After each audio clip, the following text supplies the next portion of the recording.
Hello, welcome करता हूँ आपको अपने चैनल में। खुशामदीद, मरहबा, स्वागत है आपका। नाजरीन गिरामी, आज जिस मौजू पर मैं बात करने वाला हूँ वो कौम को बिल्कुल पसंद नहीं। आपने देखा होगा, ड्रामा चल रहा होता है, हीरो दुख में सिगरेट पीता है, पट्टी चलती है सिगरेट पीना सेहत के लिए नुकसानदेह है। विलन शराब पीता है, नीचे पट्टी चल रही है, शराब पीना हराम है।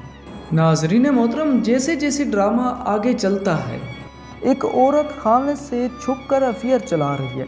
पट्टी नहीं चलती कि खामद को धोखा देना गुनाह है। एक मर्द दूसरे की औरत से तन्हाई में मिलता है। पट्टी नहीं चलती कि दूसरे मुसलमान की इज्जत तुम पर हराम है। किरदार झूठ बोलता है। पट्टी नहीं चलती कि झूठ बोलना गुनाह कबीरा है। शादी में मर्द और औरत लिपट कर नाच रहे हैं, पट्टी खामोश है। नाजरीन गिरामी, हमारे मुआशरे को सिर्फ शराब और सिगरेट से खतरा है, बाकी सब क्या जायज़ है।